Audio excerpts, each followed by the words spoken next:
Health spas, wellness, and science were the focus of the 63rd edition of the Femtec International Scientific Congress, held in Hammamet, Tunisia on November 1st and 2nd, 2010.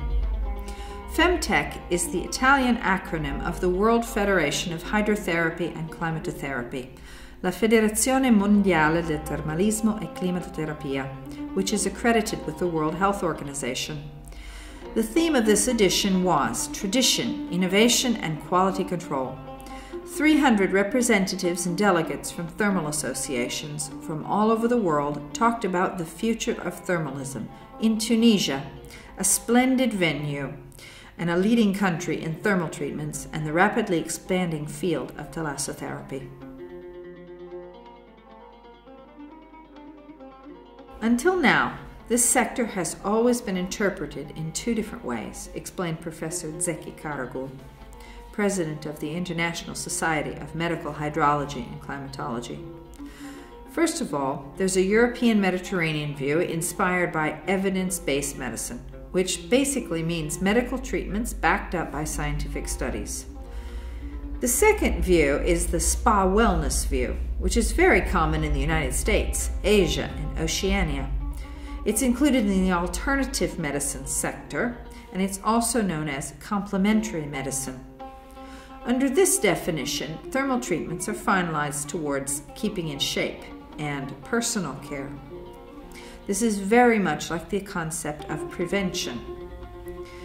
Christian-François Roques, President of the Scientific Council of the French Association for Thermal Research and Vice President of Femtec, said thermalism must identify the needs of society today, which are tied to aging and an increase in chronic illnesses.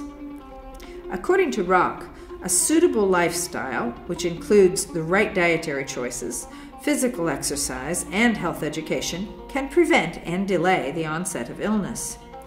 Results from the Femtec Convention show that thermalism is a medical approach that can accompany traditional therapies because it offers a healthcare model that includes comprehensive prevention. For example, one of the star testimonials in Hammamet was Gennady Padalka, a 54-year-old Russian cosmonaut who doesn't look a day over 40. All thanks to the thermal treatments that I had in Bagno di Romagna, in Italy, said Padalka, the ex-commander of the 20th mission to the International Space Station. He has been on 3 different missions to space, the longest lasting 200 consecutive days. In space, the human body is bombarded by solar radiation and subjected to stress caused by the absence of gravity, which accelerates the loss of calcium from bones and causes problems to internal organs, especially the kidneys. This is why cosmonauts use thermal centers as rehabilitation therapy. Thalassotherapy, mineral waters, and massages at Russian and Italian centers proved to be a winning combination.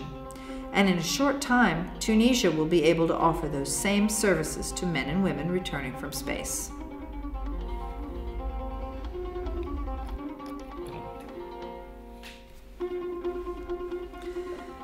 Tunisia ranks 2nd worldwide after Italy in the field of thermal treatments and thalassotherapy.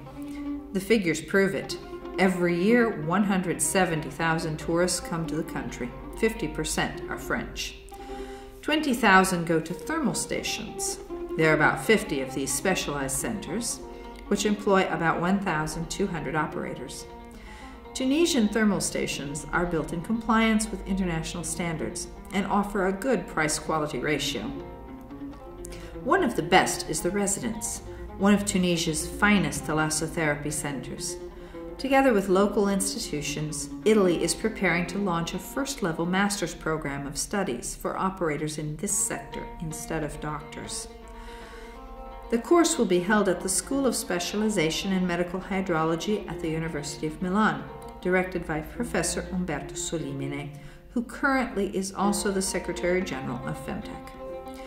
Cilium Himissa, director of the École Supérieure des Sciences Techniques des Sanssouci, confirmed the Italo-Tunisian partnership by saying, "We are counting on a valid Tunisian model on a global level developed through close collaboration with Italy."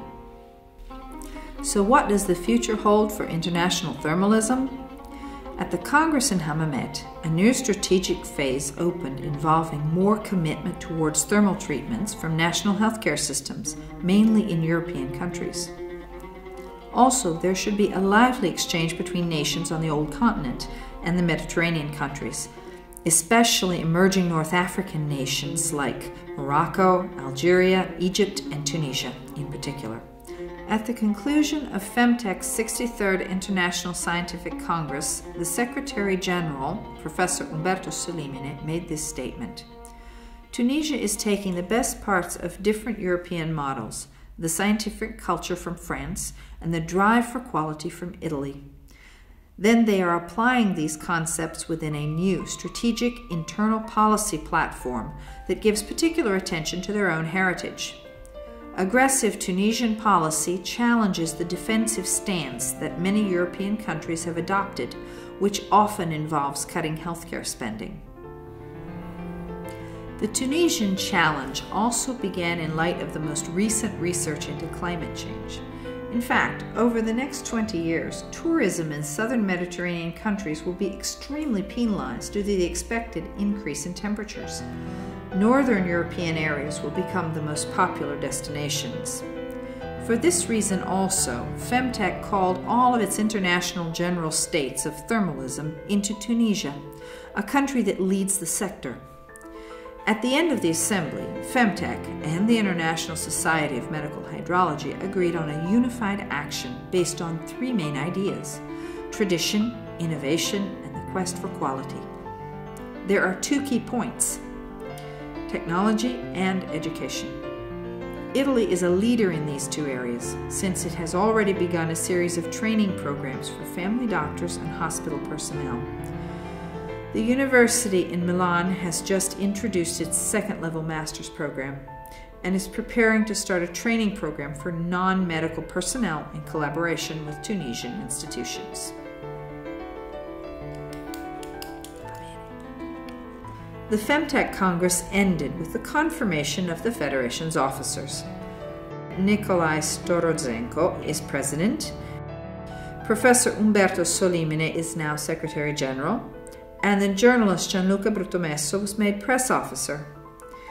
The book Medicina Termale, Thermal Medicine, written by Solimene and Bruttomesso, along with another book, Il Mare è Salute, The Sea is Health, written in collaboration with the psychologist Francesco Padrini, won the special prize for Best Textbook from the Femtec Directive Council at Hammamet.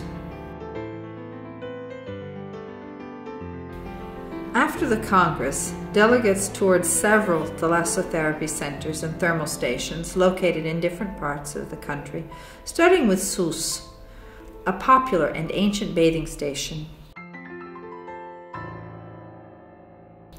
Then they saw El Jam with its Roman amphitheater and Matata with its primitive dwellings.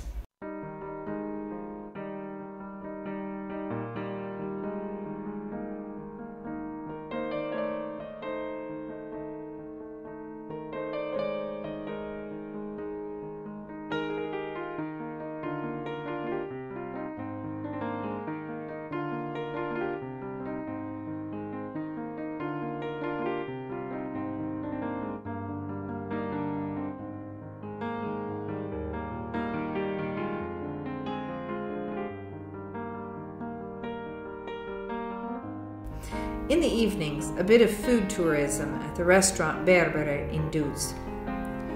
On November 4th, visitors went to Tozer to visit the ancient museum of daily life in the thermal area of Dar Shrei.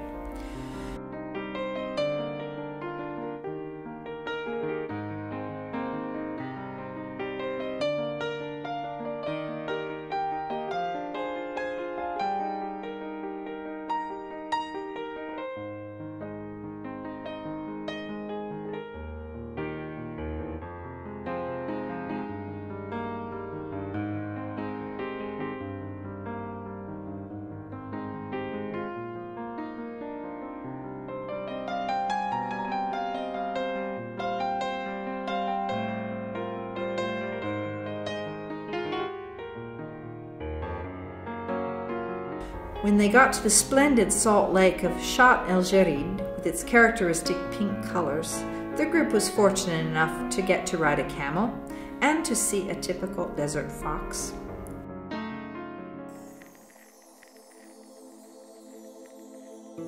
Further into the desert, they came to a large oasis, the spectacular Oasis of the Waterfall. Then the group took a horse-drawn carriage to another oasis, a private spot near Tozeur, an area that is particularly famous for its date production. A bit north of Tunis, they got to admire the original white mosque of Lekef and visit the impressive rock of Kairouan Fortress, the sacred Muslim city. At their arrival that evening in Tunis, Congress attendees got the chance to admire the opera and the Paleo-Christian Basilica at Damos el Carità. The more adventurous went into Medina, the holy city where Muhammad is buried. When that city was founded, even ancient peoples from Sicily lived there.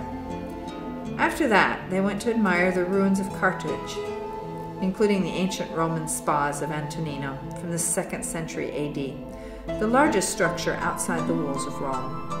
A lone column, 15 meters tall, located in the Frigidarium, holds visitors' attention and gives an idea of the height of the original spa facilities. The last leg of the journey is the picturesque city of Sidi Bou Said, at about 17 kilometers northeast of Tunis, with its characteristic blue and white buildings.